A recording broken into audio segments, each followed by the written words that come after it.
What's up, everybody? Welcome to BioS 3 Raw TV. Well, today is day 11 of the quarantine. I just got done with my workout. And before I go do my cardio, I stay fasted anyways. Today is actually a carb day for me. I've been on keto pretty much for the last week. I want to talk to you guys about something, these videos that I've been making that are a different perspective of what's going on right now with the quarantine, with what's the state that the world's in, all right? It's just fucking just say it however we can say it. I really don't want to be politically correct. I really don't fucking care at this point. If you're watching my channel still, then you're watching it for me. You understand that I say things not politically correct, but how I feel them, how I see them, and how I believe them. And that and that's not going to change because of a quarantine, right? So I'll be 100% honest with you guys. I do not believe in my heart of hearts that this thing that's going on is some kind of natural virus that popped up and just all of a sudden it just kind of, I don't believe that whatsoever. There's a thing that I like to look at, and I think that how many coincidences can happen in a row before statistically, mathematically, there cannot be a coincidence anymore, to where it's mathematically is impossible that these are coincidences happening, right? And I am not a political person, but I'm going to be real with you guys. Some of the people that I've been involved with throughout my life are very bad people, all right? Evil people, mean people.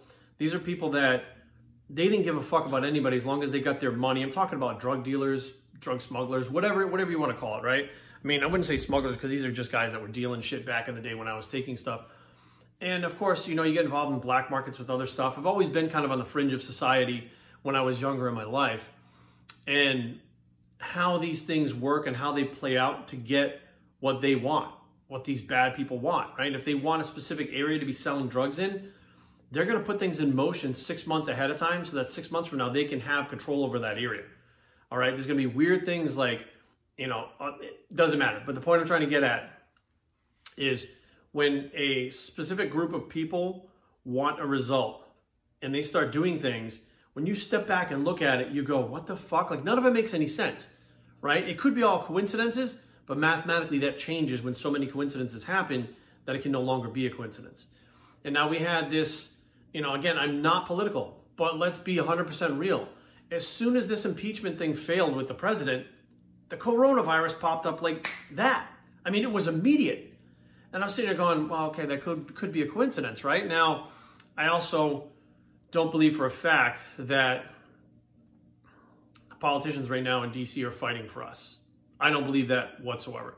I'll be 100% real with you. I believe that, especially by watching, and I don't watch a lot. I just talked to my wife about this stuff, and I actually don't even really talk to that many friends about it because I really don't understand politics, but I understand bullshit when I see it, and I understand shit when it doesn't fit. Okay, logic will cut through politics every time. You will understand what's going on if you look at things logic and reasoning and forget about this politics and what people say, because they lie. Their agendas are to get what they want. And I do believe that after this whole bill that went through, they're trying to sneak in abortion. There's a bunch of other things that really had nothing to do with this. And these individuals that put it in there were like, hey, you either vote for this now or we're going to fucking block it and everybody can go fuck themselves. And I'm like, wow, these people really don't care about the actual American people. They don't care. They don't give a shit if we lose our houses, if we lose our families, if we kill ourselves because we're depressed, and they don't give a fuck. So now a couple of coincidences happened. First, this, you know, the impeachment went fucking downhill quick, right? Coronavirus is released, and then all of a sudden, well, if we're going to have this thing to help the people, then we need to have these things with like late-term abortion and all these things that I don't even really understand or know about, but I know they don't belong in this thing, right? Because it's not about the people and what the people want. It's about what these politicians want. And I realize that it's bad. It's a real thing. This virus is a real thing. I mean, my wife sees it every day, right? She comes home every day. There's a possibility she's been exposing me to it. And she sees it, so it's real, right? But I just get the feeling like we're being fucking played. That's my honest fucking opinion. I get the feeling that this is a playbook. It's a chess game going on right now, and we're the fucking pawns being used to try to get what these politicians want. Why do they want these things so bad? Like, why do they want fucking late-term abortion? Like, I don't fucking know. Like, I don't know why the fuck they're, like, I can't wrap my head around the fact that most of these people that are in office right now are very old and they could be affected by this virus and killed. They're still worrying about this other shit that doesn't make any sense. It doesn't make any sense to me. But what does make sense, guys, right now, and this is what the video is really about.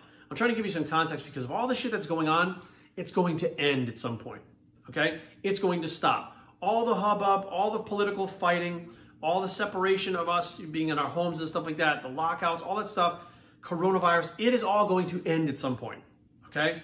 And then what's going to happen is it's going to be back to the grind, business as usual. Everybody's going to want to get back to their lives so bad, so fast, and get back to the life that they know as fast as possible, that it's going to be, I think it's going to be a different world. Let's just say that. I think things are going to be much different after this is over. But I do understand one thing that I wanted to reach out, and that is Aaron and I do this thing where we do a lot of things, but we do this thing where when we go out to eat, we leave our phones down. Like, we don't touch our phones. We don't look at social media. We don't answer text messages.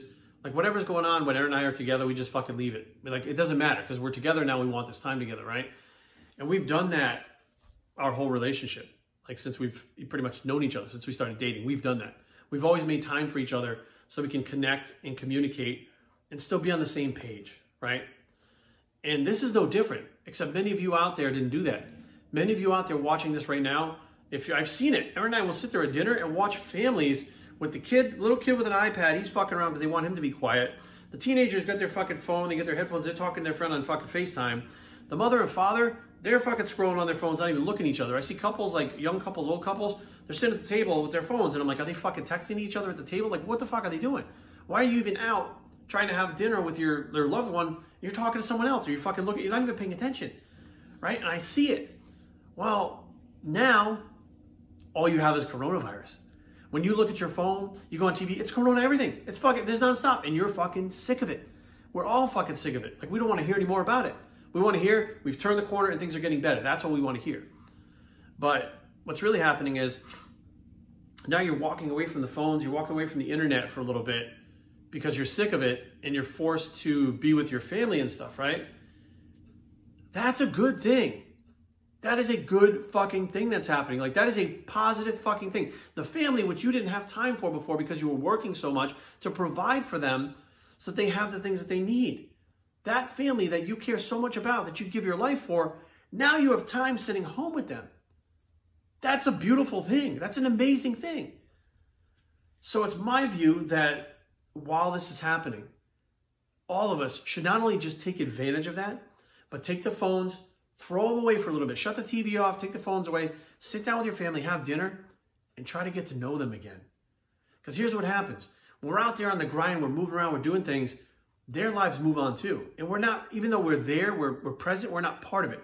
Because we're too busy with the other shit that's going on. We're busy with work, we're busy with financial stuff, we're busy with, fixing the roof, we're busy with fucking changing the oil in the car. We're constantly busy because our lives are so busy, we work so much.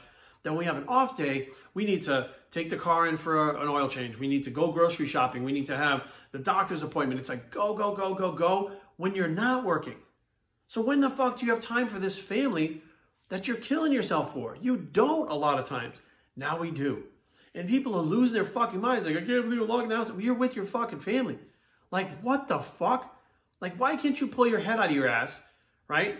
And realize that you've separated yourself so far from your family that social media and the bullshit that's going on outside there is more important, more intriguing, more interesting to you than your own fucking family. What the fuck? I'm willing to bet 99% of you out there, before social media was around, you had a different relationship with your family. And I don't mean that you were working less than. You could have been working the same amount then, doing the same thing that you're doing to provide, but you had a different relationship with your family. You knew your family. You understood them. Now, let me explain to you how I figured this shit out. I moved away from Rhode Island in 2005, right? It's 2020 now. 15 years have been gone. And my little cousins have grown up to be adults. My aunts and uncles are of the ripe old age now, and they're senior citizens. My mom, senior citizen. My father's gone. He passed away. So much has changed. Even my brother, everybody. When I go back, the only one I really know is my mom. Because I'm in contact with my mom once or twice a week. She follows me on Facebook. Like, we interact, we stay in touch. Because my mom has become more of like my best friend rather than my mom at this point. But I realize when I go back to Rhode Island that life has passed me by up there. Like, I don't even know my family. I don't know my old friends anymore. Everybody's different. Like, I'll interact with them and they interact completely different than when I remember them. because life has passed me by. I was down here doing my thing. They were down up there doing their thing. And time goes by that when you finally come back together again, you realize you don't know each other anymore. My best friends, I don't even know them anymore. They live a lifestyle that I'm like, I would never fucking see them doing that. Right? My family, I don't even know them anymore. I don't know who they're fucking married to. I don't know. I have no clue until my mom calls me and says, oh, so-and-so passed away, or whatever the case may be.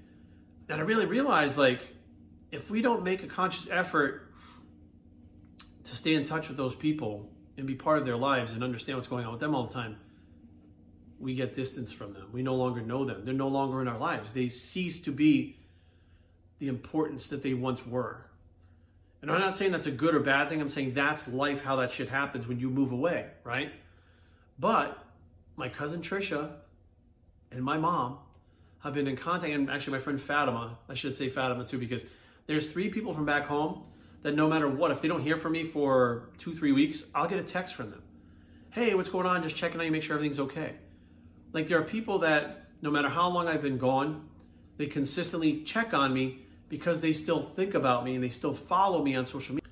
Sorry about that. We ran out of room on the camera. Let's fix this fucking camera and go make that shit square. Okay. So where did I leave off? Yeah, so the people that still check on me, they still check on me because they follow me and they're worried about me and they think about me and stuff like that. They're people that I wouldn't necessarily consider friends. Well, 2 of them are my family, but Fatima I would consider family too. I've known her since I was 12 years old. And we've always been in contact whether I moved away or not.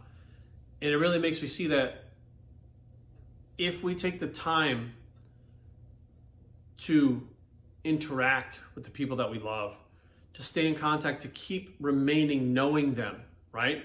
To mean that, like, when you meet up or you interact or whatever, it's not like a different person. The people that I'm talking about are the same as I was when I was 12 or 13 years old, right? Nothing has changed because we've kept up with each other. Well, right now, we're all at home and have an opportunity to relearn who our families are, right?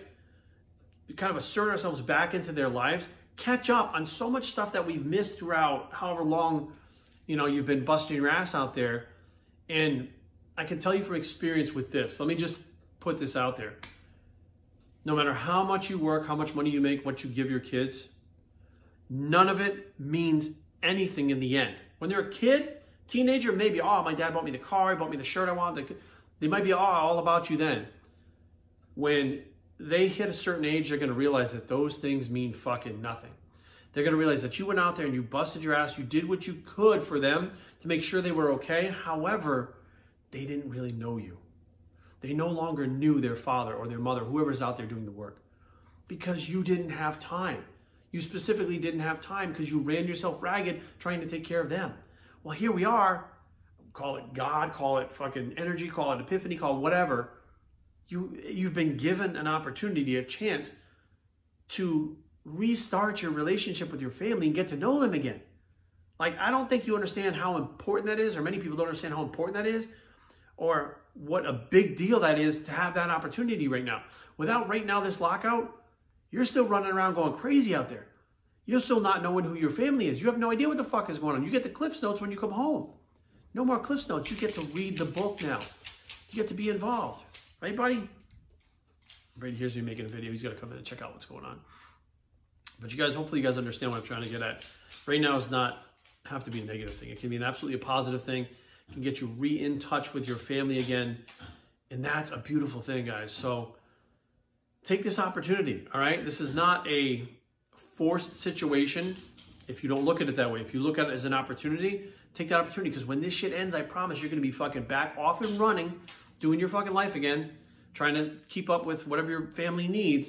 But you're going to have some perspective of, I need to do a better job of at least having like one day a week or a couple hours a day or whatever. Like, maybe I won't watch TV when I come home. Maybe I won't read a book. Maybe I won't sit down and fuck around with Tetris on my phone. I don't even know if Tetris is played anymore, but maybe I'll just sit down and talk to my family because I really feel like I know them again, right?